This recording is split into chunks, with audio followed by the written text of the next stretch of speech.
Hey, and welcome to my new episode. I'm going to show you Kreuzberg today. This is one of the 96 localities of Berlin, and it's, I think, a special one because it's quite well known.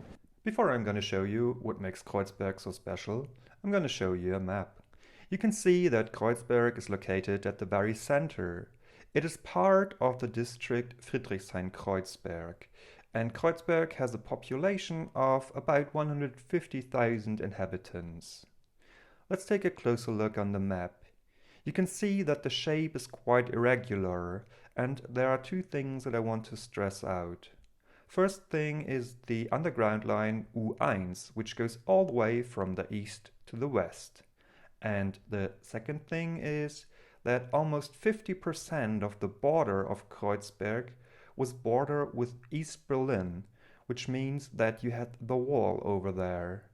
And I picked an example of the former Berlin Wall, which is still visible near River Spree. I started my tour near Checkpoint Charlie. So it's a bright and sunny day, so in case you see a bit of sunblocker on my face, don't worry. It's just for protection. I'm around Checkpoint Charlie, which we will discover in a second. If you are asking yourself, why is he speaking English again? Well, I got some feedback from you guys. Thanks for that. And it seems that you prefer me to do the series in English, which of course I will do. A brief overview on what you can expect today. Well, there is gonna be a little trip to Victoria Park and the Kreuzberg, so a small hill that gives the locality its name. Then we're gonna check out the very lively Bergmannkiez with the Bergmannstraße. And we're gonna go to the area around Cottbusser Tor, which is in the very east of Kreuzberg. So I am now pretty much on the former German border, just many tourists here, and this is well, you might have seen this one, you know, the American soldier. Yeah, so this was once one of the few possibilities to get from the west to the east or vice versa, and here you have the information that you're entering the American sector. The guard that was on duty, or probably it was more than one, he was in this little hut. And usually there are some guys dressed up as soldiers, but not today. So we're here at the crossing of Markgrafenstraße and Rudi-Dutschke-Straße. And Rudi Dutschke, he was a student in the late 60s, and he protested with many others against the establishment, and he was injured, and later he died from these injuries. So in honor of him, and well, sort of like a symbol figure for the protests, they named this street after him. In this glass building to the left, you have the DPA, Deutsche Presseagentur, which is the biggest press agency here in Germany. And on the right, the tall building belongs to Axel Springer.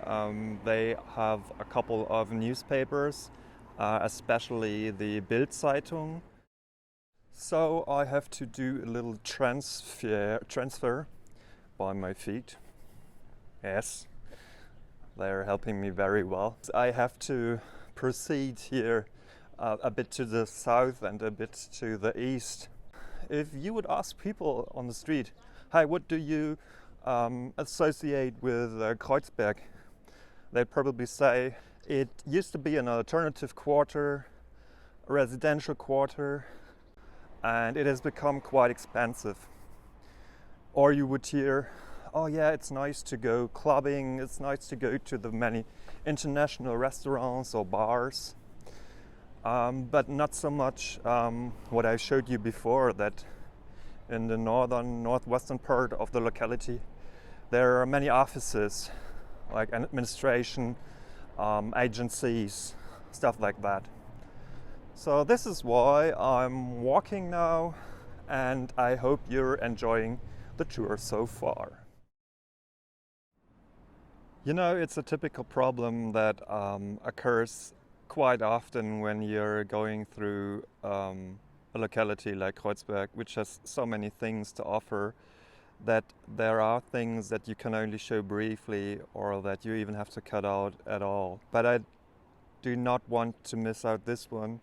This is the Jewish Museum, the Jüdisches Museum, and it's, I think, definitely one of the tourist attractions and one of the most important spots, because the Jews were persecuted by the Nazi regime, so many of them were deported and killed, and it's quite important to show the culture of the Jews and of the Jewish life in Berlin and in Germany. I think if you're asking people what the center of Kreuzberg is, you would probably get many different answers. And I think one of them would be around here at U-Bahnhof Gneisenaustraße. It's geographically, not in the center of Kreuzberg, but it's, the beginning, I think, of Bergmannkiez. And every year the Carnival der Kulturen, so the Carnival of Cultures, takes place here, which in normal times attracts hundreds of thousands, let's say, of people who are witnessing this parade with people that are dressed up in the traditional clothes of different cultures. So I'm walking along the Bergmannstraße, and it's maybe the most international of all the streets regarding the food. Akitatsu, sushi and more, Sahara Imbiss, Sudanese specialties, Fräulein Nimmersatt. You have a Vietnamese cuisine, umami restaurant. And this one is also very interesting. It's called Knofi, which is a nickname for Knoblauch, that means garlic. So they're selling everything with garlic over there. And you can buy some nice hats. So yeah, for some shopping and definitely for lunch or dinner, this is a great place. So I've reached the top of Kreuzberg, of der Kreuzberg. And behind me, you can see there is a memorial site. And honestly, I had to look it up quickly.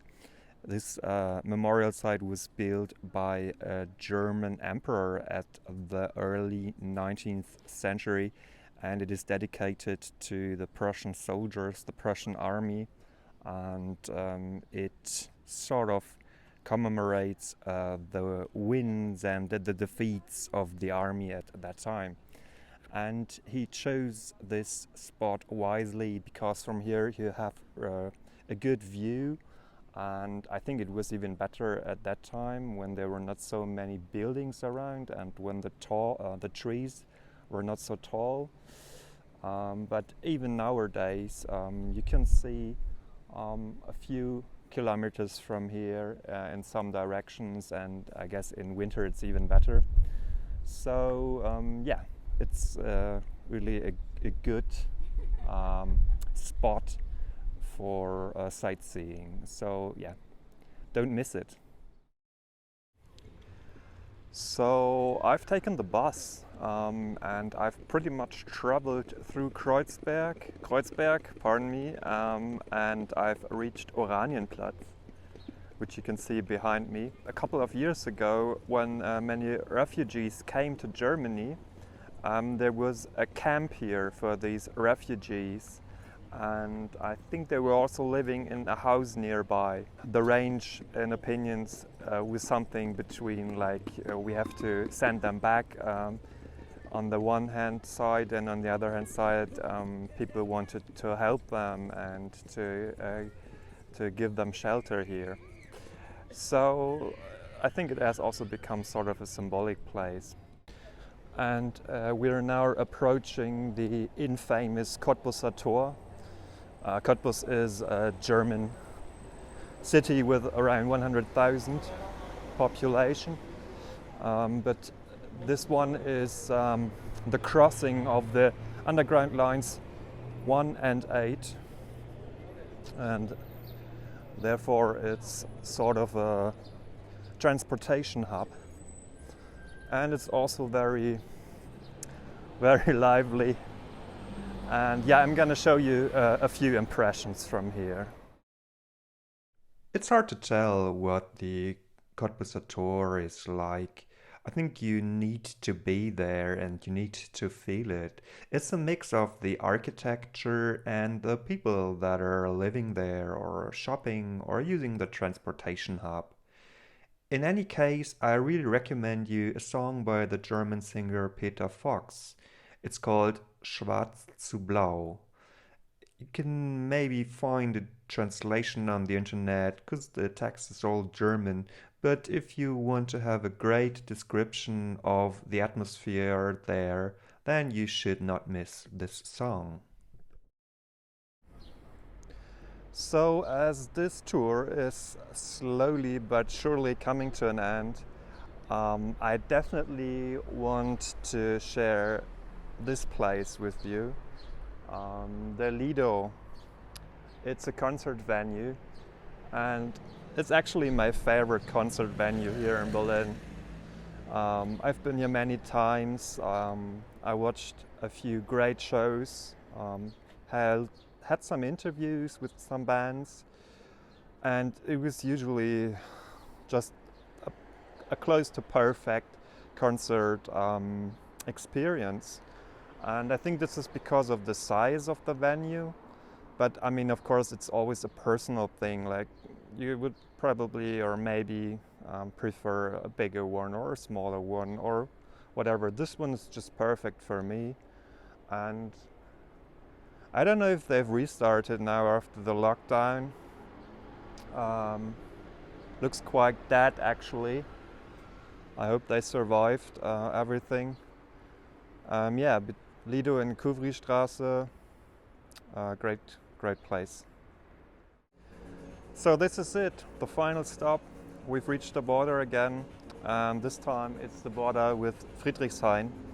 Kreuzberg, Friedrichshain, they both localities form one district, and it's actually the only district in Berlin that consists only of 2 localities.